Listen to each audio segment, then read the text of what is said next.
So, Bob, you've probably been diving longer than anybody that we could find. Long time. And some questions that came up is, how is the quality of the water, or how has the water in general changed in Redondo Beach since you started? Well, when we were first in business, the ocean was just beautiful. There were a lot of abalone, a lot of lobsters, a lot of fish and everything. And I remember one day we went out diving, and Jacque Golden Russell had just bought a brand new boat. And he's the guy that did the movie Ocean's 11. He was the original guy. He wrote the screenplay and everything. And the boat leaked pretty bad. We're always bailing out. So we went out and we got each got our limit in abalone, and we had some lobsters. And we stopped by Avenue C, and the aquarium in Hermosa had just started, and they needed some swell sharks. And so we just skin dive down and grab one shark and grab another, and we'd have this one bite that one, and we'd grab another, and you bring up 3 at a time. That was $3, $1 a piece.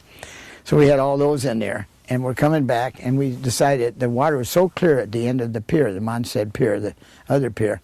There was supposed to be a train engine that went off the edge there, and the water was just beautiful. So we anchored the boat, and we all jumped in with our reserves, and we were just in shallow water, and went down the anchor chain and went out. We were swishing the sand around, and then we all started running low on air. I used to use all my air, and I still do, and then I come up into 10 feet, and I just use it till it's completely gone, and that gives you the sensation of running out of air, which in my pool, everybody ran out of air every night, or I turned the air off. And some people have never run out of air in their life, and when it happens to them, they're just not going to have the experience to get out of that situation. So we came back, and the anchor chain and the rope, and here's our boat on the bottom. Lobsters and everything go on, the fish, the sharks are swimming, the abalone are crawling out. So we all got around. There were 5 of us, and we pushed to the surface, and my brother got in there with his hood and bailed it out, and we rode back into the breakwater. But it was just the ocean in those days was beautiful. And right before the red tide in 88, not 88, 2 years ago, we had a tremendous red tide. And I was talking to a guy the other day, and he said, we had a big rain that year, and last year we didn't have very much rain. This year we had a lot of rain, and so we've had and 2 years ago we had a bad red tide, and this year we're having a bad red tide, and I think it's probably from too much fresh water and maybe a lot of fertilizers. And Dan on the dock, he thinks it's from the nitrates coming down and getting the water from the fertilizer. But before that, the ocean was just absolutely beautiful. It was as good as I've ever seen it. And about 5 or 6 years ago, I can't remember, they stopped pumping using the raw sewage pipe off El Segundo. They have a 28-inch outfall that goes out to 350 feet. And we've dove it out to about 225 feet. And then they have the great big pipe out there that's just huge. And that water coming out of there is secondary treatment, and it's pretty good. It's pretty clean. You know, you could probably take and water your lawn and everything with it. You wouldn't want to drink it. So I think the L.A. County and the L.A. City and all of them did a fantastic job of cleaning up the stuff they're pumping out in the ocean. Like not to pump anything out there, you know. People complain about it all about, the oil companies, you know, we go out of Redondo and they see this great big huge oil slick out there, and I hate those oil companies. I says, well, you got down here on gasoline that are produced by oil companies. That isn't from the oil company. Well, where's it from? I says, it's seepage from Redondo. There's a place in about 750 feet of water. We're going to go down and photograph as soon as we get our new submarine in. And there's one in Hermosa, one in Manhattan, and there's one at Cola Point in Santa Barbara. And they all ooze oil all day long. Tremendous amount. There's a gas leak off Torrance Beach, and when you're diving, you can hardly see your buddy. That so many gas bubbles coming up. And so a scientist says, well, you don't want to eliminate that. There's a critter that lives on methane gas. Well, I'm not going to bother him. I'm going to put a funnel above it, capture that, and he's still down there with the methane. But, you know, capture that and reuse it, you know, instead of it going into there. Well, people think that the oil coming from there is from Exxon. Now, any oil you find on the beach, you can take it to Chevron or Exxon or something, and it has a fingerprint on it. They can tell you where it came from, whether it's from Redondo, Hermosa, Manhattan, or Saudi Arabia. They have them all listed and everything. So everybody thinks that's from there. I'd like to clean that mess up. I'd like to drill some oil wells right there. Depend on ourselves. We build the safest oil wells in the world, and we can't build them off our own coast, but we can build them someplace else. Any place in the world you drill an oil well, it's an environmental problem. So why not build them right here where we can control them better and we won't have to depend on it. But anyhow, you just go out to Palos Verdes and there's a lot of kelp. Well, we've had more kelp in the last few years than I've ever seen it my whole life. It's growing inside the breakwater. On the outside of the breakwater it's growing. So it's really come back strong. And there's a guy, Dan, down there that goes out and collects specimens and sells them to the colleges. He says, the ocean is absolutely alive. There's a great big black, we call him a basketball, black sea hare. And 4 or 5 years ago, you'd probably make 3 dives and never see one. Now you see 100 of them out there. They're just all over the place. So the ocean is really coming. And a lot of abalone are starting to show up again, too.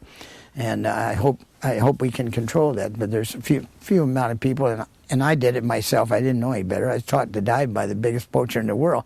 But once I found out about it, I had a fish and game guy moving back of me, and he says, do you take illegal lobster? And I said, yeah. I said, I feed my family that. He said, well, if everybody does that, there's not going to be anything. What makes you so special that you can take? He says, I'd rather give you a talking to than give you a ticket. And I said, I'd rather have a licking than a talking to from my mom. That was the situation. So I've never taken a piece of game since then, illegally. And we planted 20,000 abalone at Catalina, the Conservancy.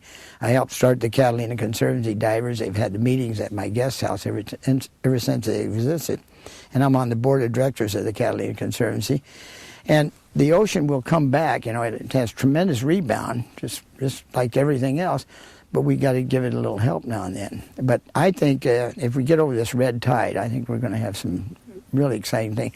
All the kelp coming out there, all the white sea bass are in there spawning, and we're going to have tremendous white sea bass runs. They have had that in the past there. So I think there's a good future for the ocean if we just take a little bit more care of it, not put so much junk in the ocean. And what did you know about the dumping of the DDT? The DDT off of Palos I didn't know Verdes? anything about that. And my nephew, Joe, says that's going to be around for another 30 years. He's with the Los Angeles County Sanitation Department. He said we're probably going to put up with that situation for 30 years. We just lost the funding for the Eagle program at Catalina. They're going to give it to Mexico or somebody else. Well, they're not having a problem. We are at there. And what is the Eagle program? Well, the eagles, their eggs are so thin that they can't hatch. So we put a guy, call him the dope on the rope. We lower him down on the nest, and he picks up the eggs and puts some false eggs in there, and then they take them someplace up at Steinhardt Aquarium, I think, and they hatch these eggs out, and then we take the egg back over, and the rope on the dope does put the little chicks in there, and then they take the false eggs and put them back. And so it's been a pretty successful program. They got quite a few eagles. I think they probably have 12 over there at Catalina. They're working on a fox program and a lot of different things, but nobody's doing anything on the ocean, so that's what we come in. We started the Catalina Conservancy Divers, which really doesn't have anything to do with the Conservancy of Catalina, but we got involved with them, and we planted 20,000 abalone. And I have a different way we're going to do it. It's cheap, and it's all we got to do is get permission from the Fish and Game. What year did you start the Catalina Conservancy? I think it was probably 15 years ago, because I've had my guest house, and the meeting started out right there. And how many people, are these all volunteers, and how many They're people all are volunteers. involved? They pay $100 to join, and if they're a diver, they got to have a physical every 3 or 4 years. I mean, it costs a lot of money, and they do all kinds of projects. We put out thermographs all over the island to measure temperatures. This is the first time it's ever been done any place, And so we have a good record for the last 5 years on that. And then we have cleanup dives in Avalon, and we do a lot of good, Have you ever thought of fish counts doing things here also for fish? Yeah, I'd like to do the same thing on the coast here. We're going to do a cleanup in the harbor here pretty quick, and I just want to clean up the stuff that you can see. The other stuff that's out there, leave it there, because I've been arguing with the whole crew, because they bring up all this junk, and it's got little octopuses in there, and it's got all kinds of little shells and plants and stuff on. Print it up, photograph it, get your praise, and then put it back out as a reef out there. That's what I'd like to do with it. Mm-hmm. I'm also trying to get we're going to try to get 4 big Navy ships sunk out here. That's what we'd like to do. This would be a great mecca for diving out here. And they'll give them to us. They'll absolutely give them to us, decontaminate them, and assist us in putting them down, too. And how far off the coast You talked about the canyon earlier that's off of Redondo. How far out can you go before it dumps into the canyon and you can't dive on it? Oh, you can almost hit a golf ball into 200 feet of water off the Mondstadt Pier. It just starts to go down. If you dive off Ainsworth Court, you know where that's at? That's just, Ainsworth Court is about between 200 yards south of the pier. Yeah, and you just start going, and you're in 200 feet of water before you ever realize it. It's just I think the pier went out into almost 150 feet of water. That was the number 3 pier that you talked about? Number two pier. Yeah. How many piers were there? I think there's 5. The 4th and 5th one just have a couple pilings, but the Pier 3 has quite a few, and then Pier 2 has a few. I haven't dove there in years, and then Pier 1. And these were we heard from the 2 twins that were here earlier that those were actually for the lumber ships. Yeah, the big ships that came in.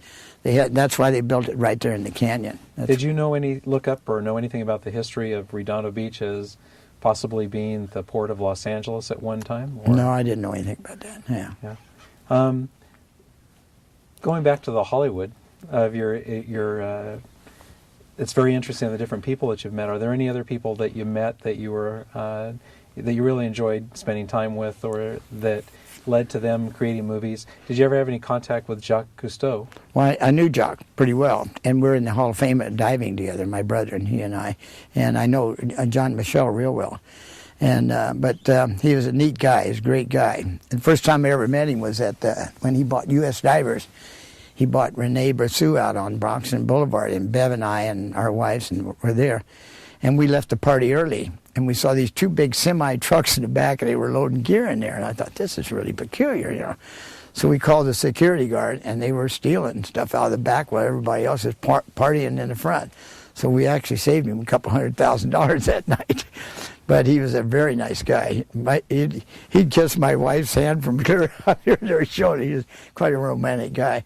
I was diving in Fiji with Jean-Michel a couple of years ago, and we went to his resort because Body Glove was going to come up with right before 9/11. In fact, it was right before 9/11. And we were going to try to get a bunch of resorts, like 40 or 50 resorts, and it would be named Body Glove by Jean-Michel Cousteau. And we went to see a little resort, and we went to see one on an island.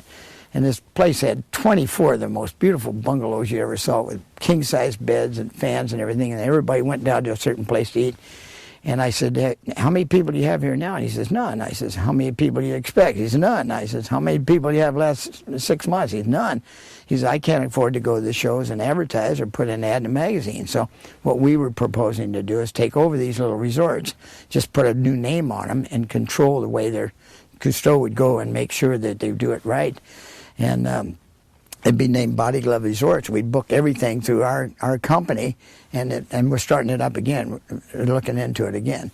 And but when we were at Cousteau's resort, it's just a beautiful place, great food, everything. And I've been diving a long time, and this the black instructor, he didn't know who I was, and so he kept an eye on Ann Jans, my diving partner. My wife would want to have a massage and go swimming in the pool every day.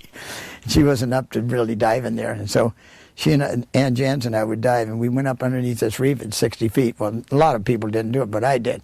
And you take your mouthpiece out, and you open up your mouth and put your chin up on this ledge, and these 2 shrimp come in and start cleaning your teeth, running back and forth across your tongue.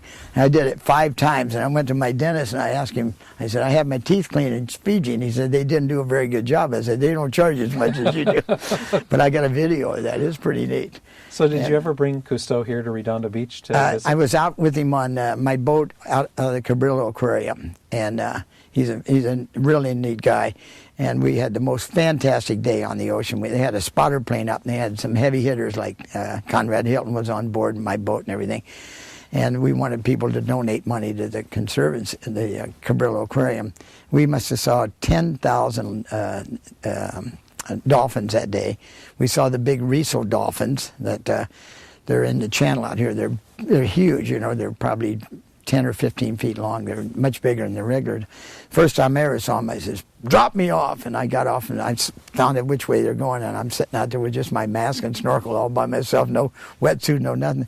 And they just came right up to me. They're pure white. They're just beautiful.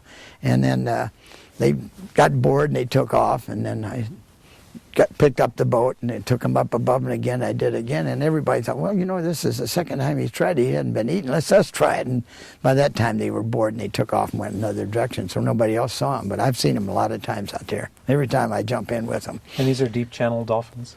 I don't know whether they're deep. They come in fairly close. They've been right here off the Bell Buoy. When we get a lot of squid in the canyon, they come in here and get that. And has there ever been a shark scare?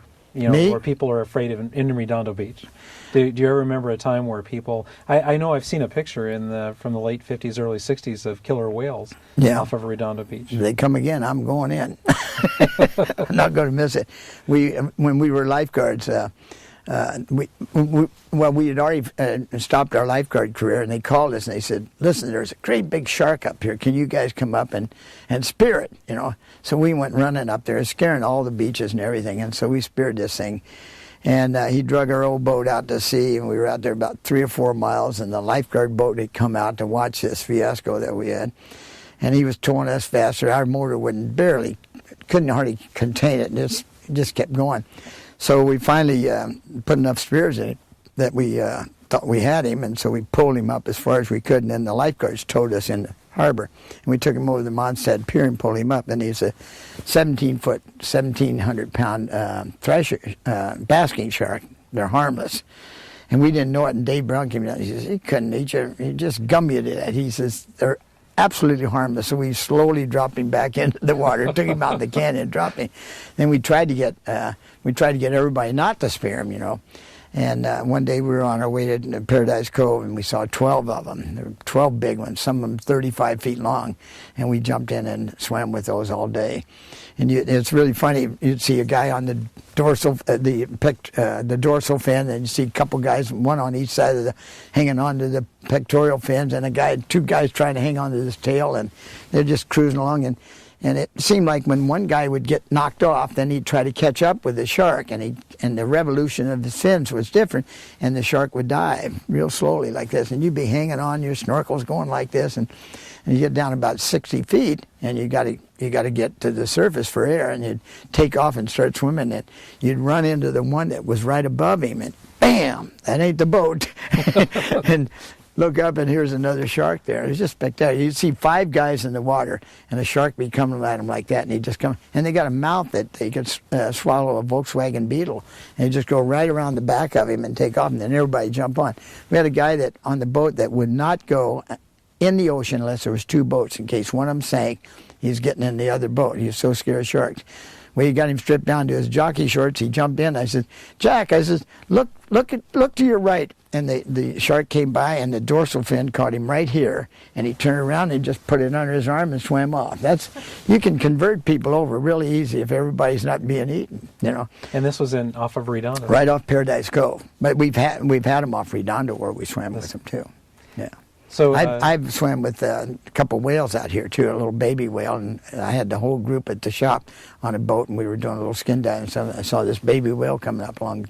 I said, get on here. And we went back and we spread across, and he'd come up and he'd look at you, and then he'd go down, and we'd go above him and look at him again, and he'd come down. And we've had a couple of employees that were chased around by the little whale. They just wanted to play with you, They're spectacular. Bill had one at about 100 feet, and he was just laying on the bottom. Bill thought he was dead, and he went up and he shied his light, and the whale kind of looked at him and swung his tail around and says, "I can just crush you if I want to. Leave me alone." They're spectacular. So you've been here many years. Why have you ever thought of going someplace else to live? I've never. I would never live anyplace else. And why is that? Because you have the ability to go wherever you want, do whatever you want. Probably. I think you have to watch your business, but why wouldn't you leave? It's the best diving in the world. I love the weather. I don't like the winter times very much. I love summer, and go to Catalina a lot. And I have my boat here, and my job's here, and I like the people in Redondo, and I like Redondo. It's a great place to live. And the shark scare that everybody has, when they caught a shark off the Manhattan Beach Pier, we all went up there and went diving the next day. And, it's no big thing. You're not going to get eaten by a shark. And I have a real good chance of not getting eaten by a white shark because I had one come this close to me in the Galapagos Islands, about a 20-footer. The dorsal fin was so large they thought it was a killer whale. They were a quarter mile from the boat. It was our last dive in the Galapagos Islands. I went down there on a huge boat that a friend of mine owned. He owned my boat at one time. And I was a guy that dove with everybody. And he says, you stick to these two scientists that are on the board of directors. They can't dive. They're just terrible on the surface. And so the first day I saved their life, absolutely saved their life. So when we were coming back on the boat from the Galapagos Island, he says, listen, he says, I want to talk to you. And I says, yeah. I said, oh, I want to talk to you. I says, you know, you paid for my trip to Hawaii and then my wife's trip. And then we went to Palau and dove for 7 days. And then we all met in Japan because Patty's not a very good diver. And Ed said she'll screw up our diving there if we take her with her. So we'll leave her in Hawaii and she'll meet us in Japan. We went through Japan, deluxe cars, hotels, everything. First class all the way. I said, I want to pay for Patty's trip because I did a lot of good things. I helped him hire the director and talked him out of building a marine lab in Palau. He'd just lose a lot of money there. And so he said, well, let's see, you saved those two directors. That ought to equal Patty's trip. That's the way he did. And we were diving the last day, and I just felt something was going to happen. And the two directors didn't want me to dive with them because I controlled their diving. And so I went and told Ed, I said, you know, I'm in charge, but I said, I don't want to get angry with the directors. He said, well, hell, it's the last day. If they drown, it's no big deal. It's not going to screw up our dive. we're going home anyhow. That's the way he felt.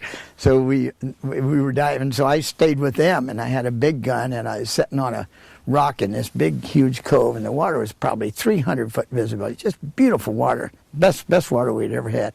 And when we got there in the morning, there were just sharks every place from on the surface.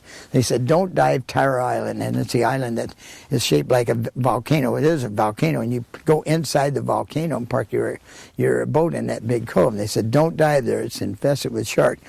So we came out, and the current was running, the birds were flying, the bait was jumping, and just sharks every place. If you had shot a gun out there any place, a spear gun, you would have nailed a shark.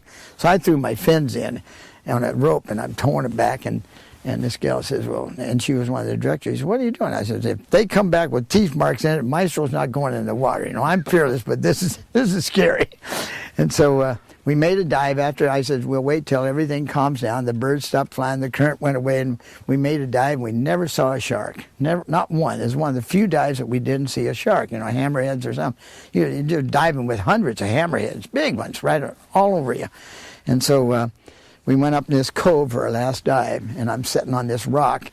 And Ramsey Park told me when Jimmy Stewart got bit by a shark, they'd swam back this way and crowded him into the cove and trapped him, and he got really irritated and bit Jimmy Stewart on the arm. And so I saw this monster swimming by, and Ed and Ann are right here below me, and I yelled, Ed, underwater, and you can hear people yell. And I pointed at him. My mother told me never to point at anything, and that dang gone thing just made a big sweeping turn and came right on. It looked like a 747 coming at you. And I'm there, and I got my big gun and everything, and I'm in 7 feet of water. And they saw the dorsal fin. They thought it was just huge. They thought it was a killer whale. And he just came right up to me, and when he got just close enough, I just bent over. And his teeth are right there, and the big pectoral fins are like this, and he swam right over the top of me, and I wasn't breathing, or my heart had stopped and everything, so he didn't want to eat anything as dead. And he made one more pass, and then he took off. And so the boat came over and made 3 circles around us real fast and stopped, and we were right in the middle. And so I take my regulator out of my mouth and made a curtain of air. That was the deal in those days. This is in 1972. Mm-hmm. And so up Ed and Ann going, they're taking their fins off. I get in the boat. I'm down here by myself. The odds are not in my favor now. And so they said I jumped in the boat without touching the sides. That was our last dive. And we went to Cocos Islands, and we'd invested in a treasure hunt there. So we dove there, and just, I mean, sharks every place. You couldn't believe it. You mentioned something about Marineland. When Marineland was was there at Palos Verdes, did you contribute from your businesses here in Redondo Beach to their stock? And oh, yeah. Yeah. Well, what did you do? We were the first divers out there. My brother and I and Bev were the first divers they had. We dove for about a week out there, and we decided this is not for us. And then they finally hired some divers in, Ted Davis and those guys. But I mean, we went to Baja, and we brought back some little frogfishes that kind of walk around the aquarium, and they paid us a little money for that. And one time we caught a big octopus out here, and he filled the whole wash tub, my mom's wash tub. And we just let water into the boat and let him survive in there and took him in. He's a huge, he filled the wash tub. So we called up Dave Brown and we says, will you give us some money? Oh, yeah, we got two, but they're not very big. So we running out there in Bev's old red car. And the daggone thing had crawled up out of the wash tub, and it's up on top of the cab of the truck grabbing a hold of the windshield wipers and stuff. This is the funniest scene you ever saw in your life. We pull up there and we get him back in the wash tub and take him in, and he's in perfect shape. Didn't break one tentacle off of him. And so the next day we called up and we said, how much money we're going to get for that octopus? And he says, nothing. He says he crawled over into the other two pens and killed them, and he's about ready to die. So we didn't make one dime on that thing. So you talked about your wife being from Redondo Beach also. She was from El Segundo. El Segundo? Yeah. Mm-hmm. Did she ever live in Redondo before she lived here No. with you? Well, she lived in North Redondo, yeah. And where did she live? She was born in Riverside. She lived on Voorhees Avenue in Redondo. Yeah. And do you remember those houses up there? Oh, sure. And are the houses still there? Some of them, the original houses are still there, yeah. But that was pretty much just vacant land out there, I moved into a track in Redondo, and I bought the contractor's house. My 413 and it's a little nicer than any other ones. And then I bought the house next door, and we tore the fence down and made it one complete house. So I got 2 kitchens, 6 bedrooms, and 4 garages. It's kind of neat. You put people there, you never see them. They just do whatever they want to. We had people stay there for 2 weeks at a time. We've been on in the ocean here for a while. If we go back to land, did you ever get into cars, of having cars here, or the whole surfing scene? There were woodies at a time. Yeah, we had my brother. When he went in the service, he gave his fiancée, who Bev Morgan stole from him, he gave her his 40 Ford. And it was beautiful. It had electric doors and electric hood and electric trunk and a lot of trick things on it. And he gave it to me when I found out that she was going with another guy. I called him and told him that don't send her any more money in the mail and gifts and stuff, and that she's cheating on you. And so then they broke up, and he gave me the car while I was in the Army. I got it. It was a mess when I got it. And but I was never into cars. My brother was. I didn't care about cars. I like boats. I've had about 45 different boats. So. And have there ever been, I know that there's some things that repair boats in the harbor. What was Redondo Harbor like in terms of being able to support a boating community, especially? How did the harbor come about? Well, when they first built the inner harbor, they extended the breakwater out, and then they started putting the different marinas in. I had in 1958, I became the first Boston whaler dealer in California, and this was a low freeboard boat. Nobody liked it because it was unsafe and everything, and it was a hard sell, and there wasn't a lot of profit in it. But we became the largest Boston whaler dealer in the world for 10 years. And we had Johnson Motors, and we sold Thunderbird boats and a lot of different Zodiac life rafts and stuff, like rubber boats. But it's pretty amazing that this harbor exists here. It's a very nice harbor. I wish we would have went back went up into Manhattan Beach like they wanted to one time, instead of letting it all build up. Now they can't do it. And my plan would be to extend the harbor back and make the Edison Company into an additional harbor, saltwater harbor there, because it brings in good money. You get a lot of money. My slip rent is over $1,000 a month. I think you have a 73-foot boat. Yeah. So 72. With the if you're paying this, if you're bragging, it's 72. If you're paying the slip rent, it's 64. But they don't go by the water length anymore. So, did you have any contact with Mary Davis? I knew Mary Davis real well. She owes me $20. She was going to the desert, and she was a character. And she says, "All I got is hundreds. Can you loan me $20?" And she's never repaid me, and I'm not going to take it back. She's going to owe it to me till she dies. So, when you look at I saw you come to a city council meeting not too long ago to talk, and the person that owns Pelican was there, and you seem to be friends. Are there a group of people in Redondo Beach, of businessmen that have been partners in business and partners as friends, and who are those people here in 2005? Well, I've known all the Zoolegers, they're the whole bunch, the mayor and everybody, and I knew, what's his name, the guy that kind of helped develop all the downtown there, the marina and stuff. Oh gosh, I just gave him an arc, but who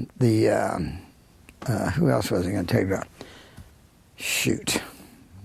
My mind's slipping real fast. Mary Davis, the Zooligers. The Zooligers have a whole clan. The Keenans. Yeah, I took Richard out and put his ashes in the ocean yesterday.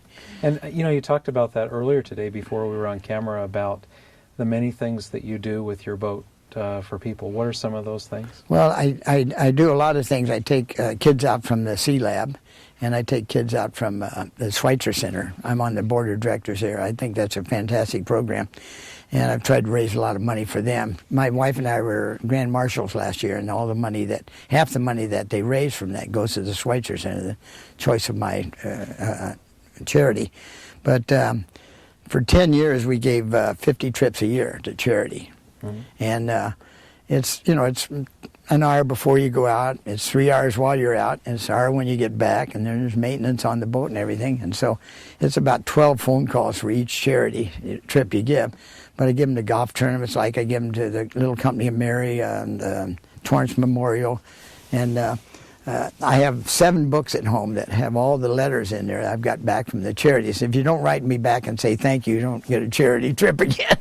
But I give the boat and the fuel and the deckhand and the skipper, and they have to provide the food. They get it catered, or I'll get it catered, because the Blue Water Grill, I can give a trip away and not even ask him. I just say, Robert, I gave a trip away to a charity. Fantastic, great guy. And Bristol Farms used to give away. I bet he gave 100 of them when Mike Burbank owned it. And he says it's good business for us to contribute back to the community. But we gave, I think we raised about $150,000 a year, my wife and I. My brother didn't participate in too much, but it was half his boat. But we raised about $150,000 for charity every year for 10 years. And I'm charitied out now. I'm giving 5, and that's it. So what do you think the future of Redondo Beach is from your perspective? You've been here for more than 53 years? Yeah. 52 years? Yeah. And what would you like to see happen here? Well, I'd like to see that thing go through for Portofino and to improve their marina. The docks are just falling apart, and the whole thing needs redone. I mean, it's lived its life, Mm-hmm. And I'd like to see some more improvements down there. I would really like to see, instead of putting a park there, I'm against a park, because parks, they're really expensive, and who's going to buy that land, and who's going to be in the park? We have a park called the beach here, and if you want to go to a park, they got other parks other places, but I just think that's a terrible use of that land there. Mm-hmm. I don't want to see it overdeveloped, like when they came in and said they want to put 55 units on every acre or whatever it was. And somebody, I think, one of the politicians, well, they're never going to build 55. I said, well, what do you think they're going to build? 25. I said, then put 25 on there, and that'll be done with it. They'll vote for that, but they're not going to vote for 55, because it's going to bring too many people to Redondo. I mean, the school, we'd have to build another school, and I can't remember the numbers, but there was a tremendous amount of people that were going to be in Redondo, and I wasn't even counting kids on that. Do you see dive and surf as changing in any way? Well, and we kind of we used to have 3 shops. We had one in the mall, and they tried to double our rent. They didn't think we'd move, and we did. And then Dana Point, they did the same thing, and neither one of those places have been rented since, I don't think. But we just want to keep that shop. That's our first one. And every year you have the sale and you close off the end of Broadway. Yeah, we do that every year. I think we've had that for 26 or 7 years. My son started that, my oldest son.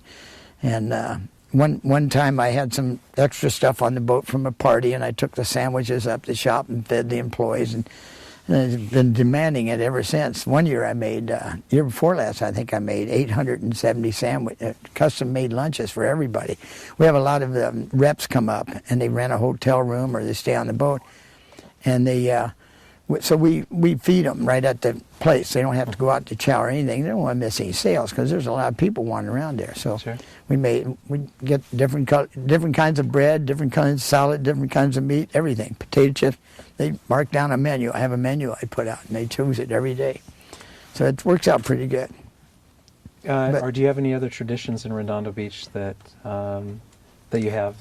You obviously have that for the lunches. Yeah, that's about it there. Yeah. And what do you see as the future? Do you think you'll ever get involved in the city at all? No, I don't. I'm not a politician. I do a lot of griping and complaining.